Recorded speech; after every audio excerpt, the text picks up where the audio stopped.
Today we're going to talk about MIDI output of patterning. I've talked about MIDI in another video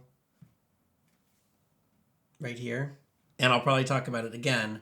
But the way we're going to use MIDI today is to use patterning to control an instrument. And I was so excited the other day. I found I couldn't believe that I hadn't figured this out before.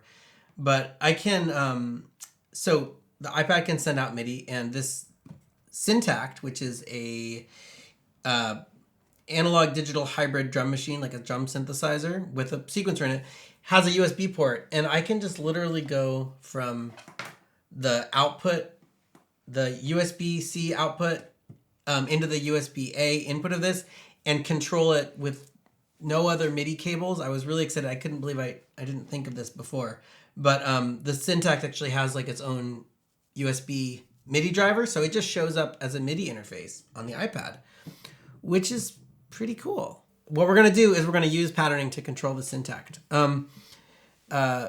So when we talk about MIDI in this case, what patterning is going to be using is going to be sending MIDI notes to trigger the synthesizer on the Syntakt, and it can also send MIDI CCs, control changes, to control different parameters. On the Syntakt. So let's dive in and set this up.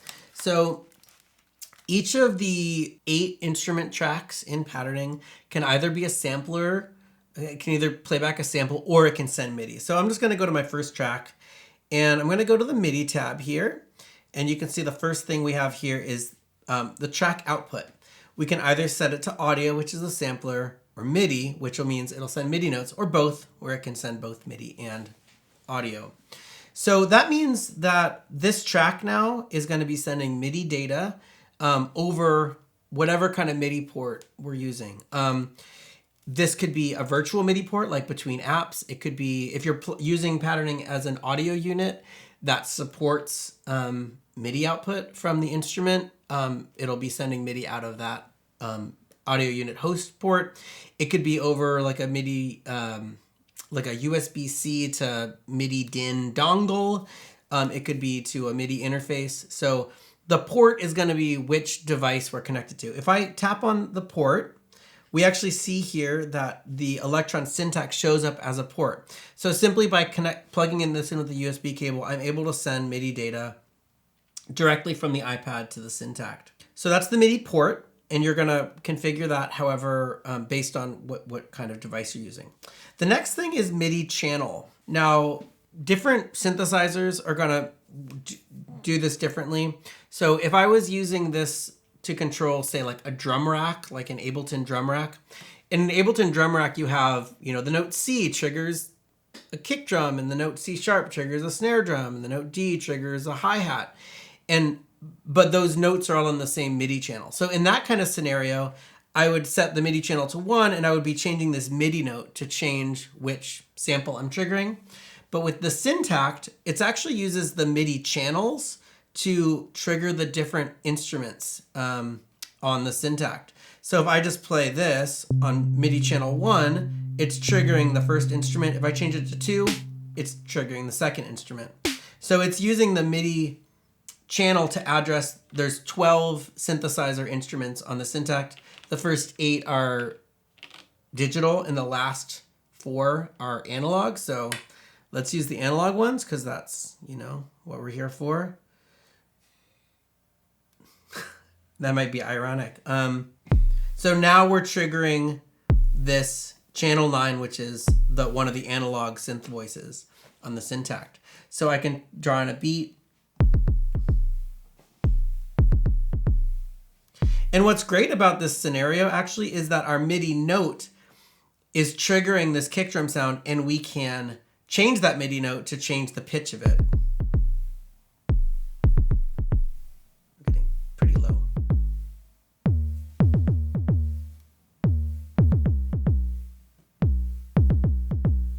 So the note setting here is setting the initial note that we're mapping the output of this patterning track to. And so the Syntakt is going to use that to determine the playback pitch of this instrument here. We can modulate that using MIDI note transpose. And the reason this is useful is because if I hold down MIDI note transpose, I can actually draw in different notes for this. And I can create kind of a melody using this coarse tune, or this, sorry, MIDI note transpose layer. This works a lot like if you watched the video that I made about the sampler playback settings. This video right here, it has a similar functionality where if we hold down Alt, we can choose to quantize the output of this to certain MIDI notes. So let's say I'm a big fan of like a minor scale. So I'll type in a C minor scale, and now all of these notes are going to be quantized to the notes of that scale. It just makes it easier for me to draw in a pattern that is in the right key.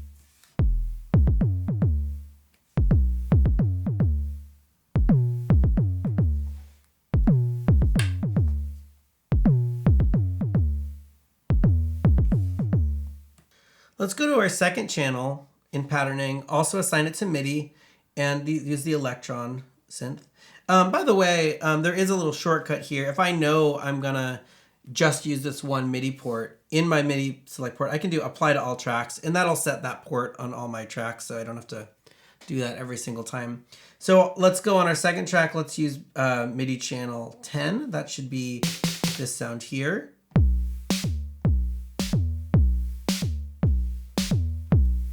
I don't know what you call this genre of music. It's weird. So let's go on our third track, and we'll choose turn on MIDI channel 11. Let me even just make a new pattern for this one. Okay, this is kind of what I was looking for. It's kind of a synth sound. I'm gonna go through the Syntakt and find a different instrument here. Track 11, machine. Kind of cool.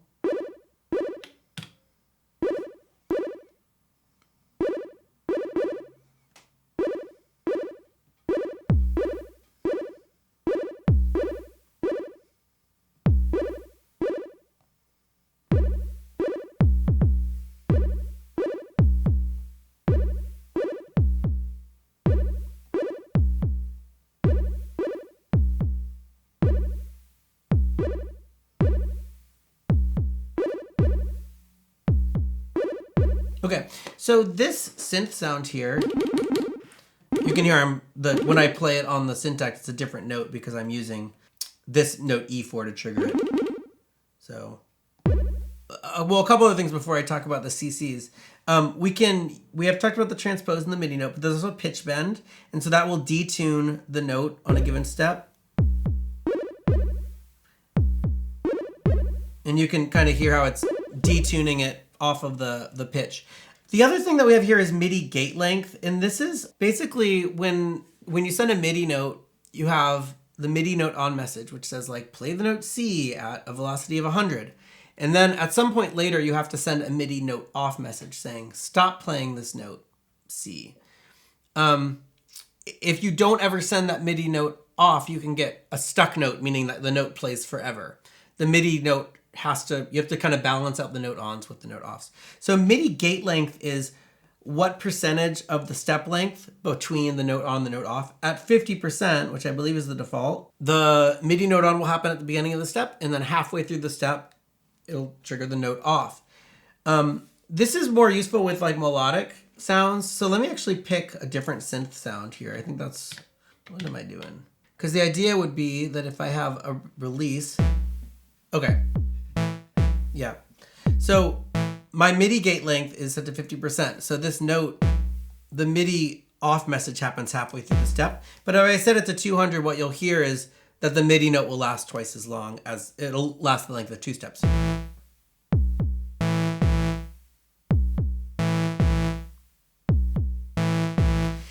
There is sort of one finer detail about this, which is why I wanted to mention it, which is that patterning is like a sequencer, a step sequencer. So there's kind of like these fixed step lengths, but sometimes you might want a longer MIDI note. So if you have 2 notes next to each other and they're the same MIDI note, so in this case it's the note E4, and your MIDI gate length is longer than a step, it'll just connect those 2 notes together, and so you'll just get one longer note. So I could even do something like this, and now that note will sustain for that whole period. Does that make sense? Hope that makes sense. Let's put a different note in here. Oh wow, didn't do what I thought it was gonna do. Oh, I see what happened. I accidentally moved that.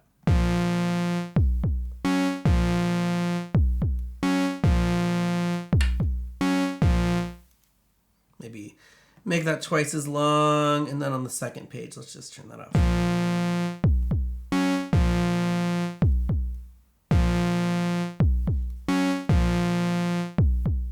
We've set up these tracks to send MIDI directly to this Elektron Syntakt, and so just to clarify, in case you were curious, we're just hearing only sound from the Syntakt right now.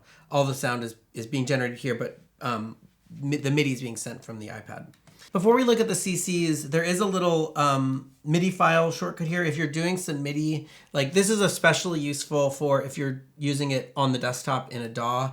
If you're generating a MIDI track and you want to just export that MIDI information so that you can edit it in your DAW, there's a little drag to export MIDI file. Now this isn't going to do me any good like dragging this on the iPad right now, but if I was in a DAW, you can just drag this over into your DAW, put it in a MIDI track, and edit the MIDI from there.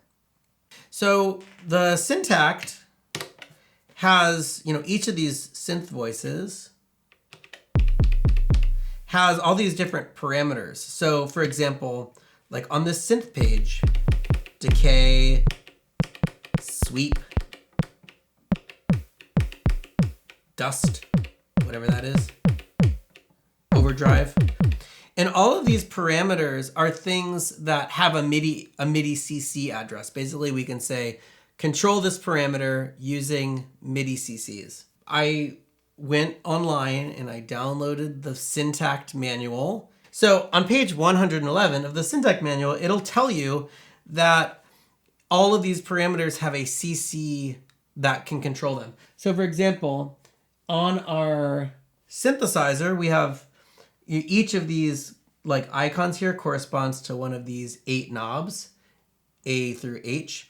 And let's see, data entry knob A corresponds to MIDI CC 17, and D corresponds to MIDI CC 20. So if I wanted to control this decay knob with patterning, I'll just go into my layers. The layers are going to show me automation for all these parameters. I'm going to choose the plus, and then I'm going to scroll all the way down. What did I say? MIDI CC 20. And now, MIDI CC 20, I can make different steps have different decay times.